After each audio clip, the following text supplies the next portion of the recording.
Welcome back to my YouTube channel. This week's video, I'm going to make over a modern piece of furniture. This one behind, it weighs a ton because it's probably made out of MDF or something. It's got these awful handles on, and I'm going to give it a faux finish and hopefully make it look a little bit rustic and aged. The first thing I need to do though is take off those handles because they are hideous.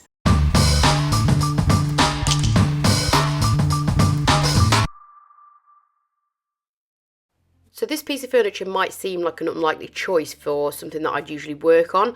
I do prefer pieces older, a little bit more rustic, a little bit more character. However, I cannot resist pieces with lots and lots of little drawers in them. This is going to be perfect for a faux apothecary look. So just because it doesn't have character or age, it doesn't mean we can't try and give it those things with a little bit of a faux finish. So the handles had to go. They were far too modern for the look of this piece, or the look that I had in mind for this piece. The next thing I did once the handles were gone is gave it a really good clean with Dixie Belle's White Lightning Cleaner. This is just going to ensure there's nothing sitting on the surface that is going to interfere with my paint gripping onto that surface. Never skip cleaning your secondhand furniture, no matter how good of a condition it looks. This is a rinseable cleaner, so once you've cleaned your piece, make sure you give it a good rinse with clean water. If you hadn't gathered, I'm not going to be using the original handles for this. I've got some more kind of rustic, in keeping apothecary style handles to put on at the end. So I filled all the holes with just general purpose wood filler, and then I'm going to give the piece a scuff sand once the wood filler has all dried.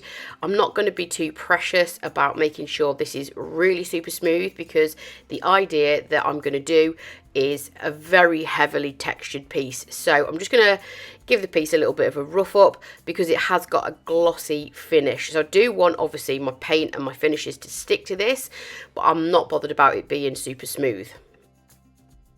So you've probably seen previous videos where I've used a texture additive called sea spray, which is a powder that you mix into your paint, which gives your paint a thicker consistency, and you can achieve lots of different effects with it. I'm not going to use that today. I'm going to use something different. This is called Dixie Mud, and I use it for kind of filling sort of small imperfections usually. You can also use it for raised stenciling. That creates a really cool three-dimensional pattern look on the front of your pieces as well. But you can also use it to create really nice texture on the front of your pieces for a faux finish. So as you can see, it's more of a paste consistency. It's not as gritty as sea spray, and it comes in three colours: white, brown and black. Or you can tint it. If you wanted to use the white one, you can actually tint it with chalk paint if you wanted to. I'm just going to use the brown one because it emulates rustic wood quite nicely, and obviously I don't want to see that kind of orange modern wood underneath. We're going for an aged look with this, and I'm just putting this on with one of the Dixie Mud spatulas, which is a plastic spatula, and I'm just going to create lots and lots of uneven texture on the front of this. When this has started to dry, you can kind of drag your spatula back over it and create some really interesting peaks and troughs.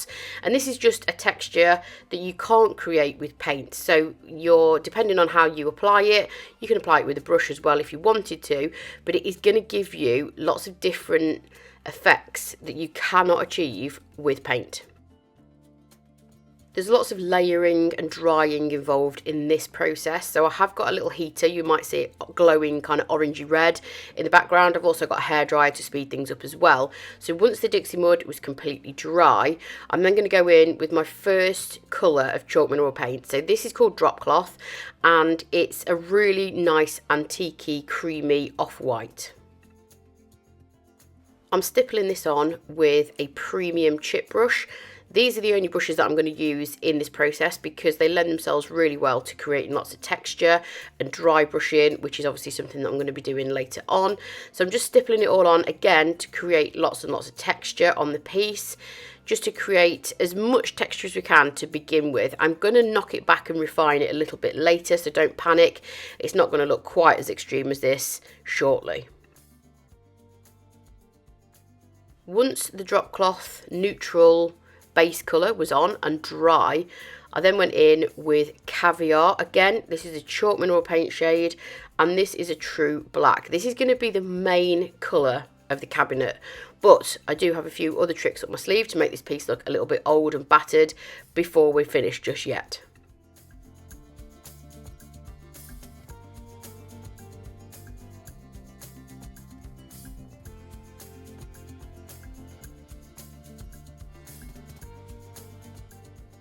Once the black paint was dry, and then I'm going to start scraping away at some of the texture. So this look relies quite heavily on layers. Obviously I'm going for a dark kind of black gothic-y apothecary kind of look, so the layers are going to be quite subtle on this, but I didn't want the texture too scratchy and bitty.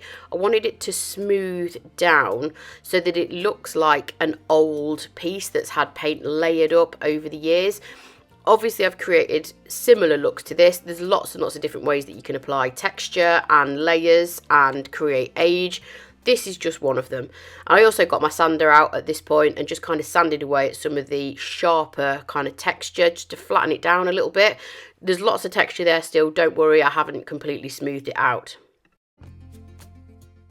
So the next step is to kind of refine what we've already got and just kind of create some very subtle layers with other looks that I've done that's similar to this. I've used bright layers, bright colours, and you want those to be really kind of obvious, whereas this is more of a subtle kind of apothecary, dark interiors aesthetic kind of look. So the colour that I'm using now is actually coffee bean, which is a dark brown, and I stippled that on just in areas, not all over, just in little patches, and then I'm using the Caviar to kind of cover the rest of the area so that I haven't got one solid colour over the thing. Coffee bean is very dark brown, and on camera you really can't see the difference between that and the Caviar, but it is subtle, it is there. And obviously I'm just going straight over the top with the Caviar when the coffee bean is still wet, and that way you're kind of going to get them to melt together a little bit, so it's not going to be obvious, you know, where one starts and one ends.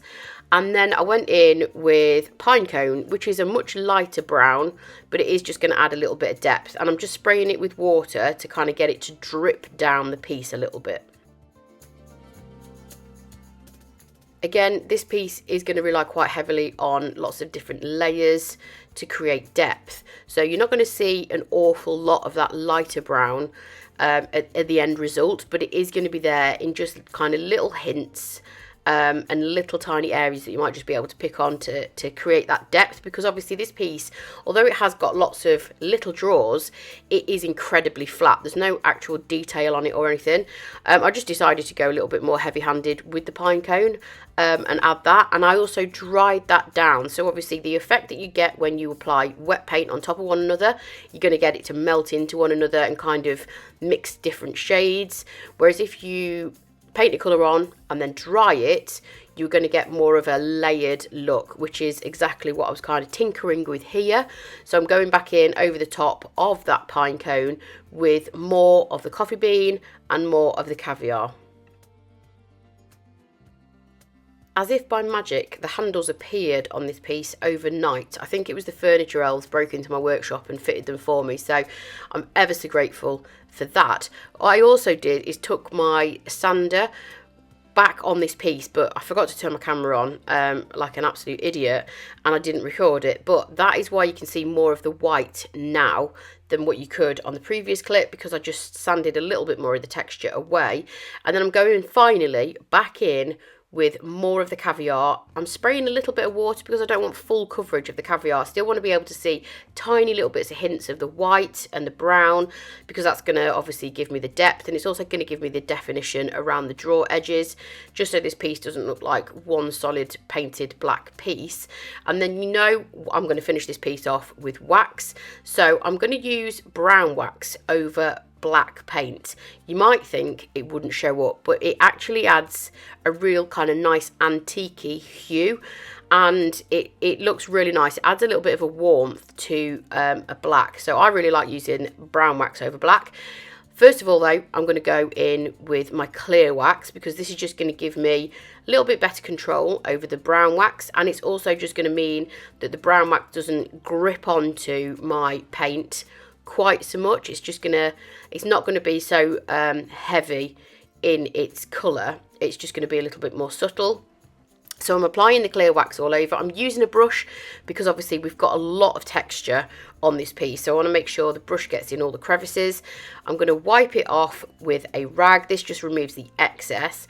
And then I'm going to use another chip brush again with my brown wax. And I'm just going to add it in areas. Again, I'm just going to use this to create a little bit of depth and dimension.